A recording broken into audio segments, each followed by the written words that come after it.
Assalamualaikum warahmatullahi wabarakatuh. Perkenalkan, nama saya Siti Nur Anissa Jawasir Pakaya dari kelas 11 3 akan mempresentasikan atau menjelaskan mengenai biografi dari Fatimah Az-Zahra. Pertama, kelahiran dan latar belakang. Fatimah Az-Zahra binti Muhammad lahir sekitar tahun 605 Masehi di Mekah, 5 tahun sebelum ayahnya diangkat menjadi Rasul. Ia adalah putri bungsu dari pasangan Nabi Muhammad SAW dan Khadijah binti Khuwailid. Fatimah tumbuh di rumah yang penuh kasih sayang, kelembutan, dan iman. Namun, dalam masa yang penuh tekanan akibat permusuhan Quraisy terhadap dakwah Islam, lingkungan rumahnya sangat membentuk karakter keimanannya sejak kecil, karena ia menyaksikan langsung bagaimana dakwah ayahnya diuji dengan ejekan, ancaman, dan perlakuan kasar dari kaumnya. Yang kedua, masa kecil dan kedekatan dengan Nabi. Masa kecil Fatimah tidak seperti anak-anak lain yang penuh bermain. Ia tumbuh dalam suasana perjuangan dan kesabaran. Ketika Nabi mulai berdakwah, Fatimah yang masih kecil sering melihat ayahnya disakiti dan dihina. Salah satu kejadian yang paling terkenal adalah ketika Quraisy meletakkan kotoran unta di punggung Nabi saat beliau sedang sujud di dekat Ka'bah, dan Fatimahlah yang datang membersihkannya sambil menangis. Kedekatannya dengan ayahnya sangat kuat, sehingga Nabi sering memanggilnya Ummu Abiha, yang berarti ibunya ayahnya, sebagai bentuk kasih sayang dan penghormatan terhadap perhatian dan kelembutan Fatimah. Yang ketiga, kepribadian dan sifat mulia. Fatimah dikenal sebagai wanita yang sangat lembut, berakhlak tinggi, dan penuh rasa malu yang mulia. Hidupnya sangat sederhana meskipun ia adalah putri seorang nabi. Ia melakukan pekerjaan rumah tangga sendiri tanpa keluhan. Bahkan tangannya pernah lecet karena menggiling gandum. Dalam kesehariannya, ia tidak hanya dikenal sebagai wanita yang pemalu, tetapi juga sebagai sosok yang tegar, dermawan, dan selalu mengutamakan orang lain. Gelarnya yaitu Az-Zahra, berarti yang bersinar, menggambarkan cahaya akhlak dan kesucian yang terpancar dari dirinya.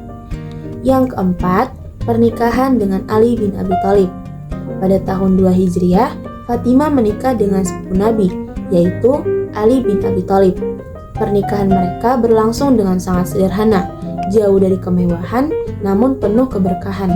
Rumah tangga Fatimah dan Ali berjalan dalam keterbatasan materi, tetapi mereka saling mendukung satu sama lain dalam iman dan perjuangan. Dari pernikahan ini, Allah memberikan mereka anak-anak mulia, yaitu Hasan, Husain, Zainab, dan Ummu Kulsum. Kehidupan keluarga mereka menjadi contoh keharmonisan, keikhlasan, dan ketabahan dalam menghadapi kesulitan hidup. Yang kelima, peran dalam kehidupan Nabi dan umat. Fatimah memiliki kedudukan istimewa di sisi Nabi. Setiap kali Fatimah datang, Nabi berdiri untuk menyambutnya dan mencium tangannya, sebuah penghormatan yang sangat jarang dilakukan kepada siapapun. Nabi menyatakan, "Fatimah adalah bagian dari diriku. Siapa yang menyakitinya berarti menyakitiku." Ia juga termasuk bagian dari Ahlul Bait yang dimuliakan oleh Allah Subhanahu wa Ta'ala dalam Al-Quran. Selain menjadi seorang ibu dan istri yang teladan, Fatimah sering menjadi rujukan bagi banyak sahabiah yang ingin belajar tentang agama, akhlak, dan kesederhanaan. Kehadirannya menjadi cahaya bagi umat dan keluarganya. Yang keenam, duka setelah wafatnya Nabi. Wafatnya Nabi Muhammad SAW pada tahun 11 Hijriah menjadi pukulan yang sangat besar bagi Fatimah. Ia termasuk salah satu orang terakhir yang berbicara dengan Nabi secara pribadi. Dalam satu momen yang terkenal, Nabi membisikkan dua hal kepada Fatimah. Kabar pertama membuatnya menangis karena Nabi memberitahu bahwa ia akan segera wafat. Tapi bisikan kedua membuatnya tersenyum karena Nabi mengatakan bahwa Fatimah akan menjadi orang pertama dari keluarganya yang menyusul beliau. Setelah kepergian Nabi, Fatimah hidup dalam kesedihan, namun tetap menjaga kehormatan, kesabaran, dan keteguhannya. Yang ketujuh, wafat dan pemakamannya. Fatimah wafat sekitar 6 bulan setelah Nabi, pada usia 27 sampai 29 tahun. Ia dimakamkan di Madinah, namun lokasi pastinya hingga kini menjadi perdebatan. Sebagian ulama menyebut pemakaman Baqi, sementara yang lainnya menyebut area dekat bekas rumahnya. Sebelum wafat, Fatimah mempersiapkan segala hal dengan tenang, termasuk meminta Asma binti Umais untuk memandikan jenazahnya dan berwasiat agar jenazahnya diperlakukan dengan menjaga kehormatan yang tinggi.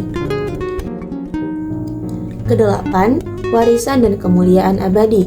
Warisan Fatimah tidak berupa harta atau peninggalan fisik, melainkan keteladanan moral, spiritual, dan cinta kepada agama.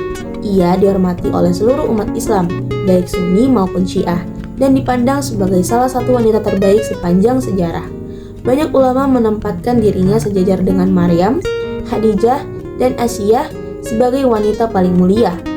Namanya diabadikan sebagai simbol kesucian, kesederhanaan, dan keteguhan iman. Hingga sekarang, kisah hidupnya terus menginspirasi jutaan umat Islam di seluruh dunia.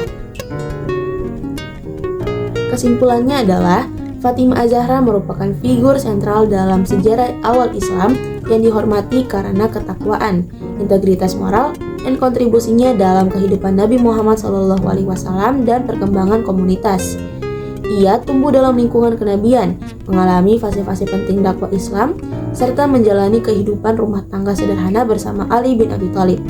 Sikapnya yang konsisten membela kebenaran, komitmennya terhadap keadilan sosial, serta perannya sebagai ibu dari Hasan dan Husain menjadikannya sebagai simbol kemuliaan spiritual dalam tradisi Islam. Wafatnya yang terjadi tak lama setelah Nabi menandai berakhirnya salah satu figur paling berpengaruh dalam kehidupan keluargaan kenabian dan meninggalkan warisan etis, moral, serta spiritual yang terus dihormati hingga kini. Demikianlah presentasi penjelasan mengenai biografi Fatimah Az-Zahra dari saya. Mohon maaf apabila ada kesalahan kata. Wassalamualaikum warahmatullahi wabarakatuh.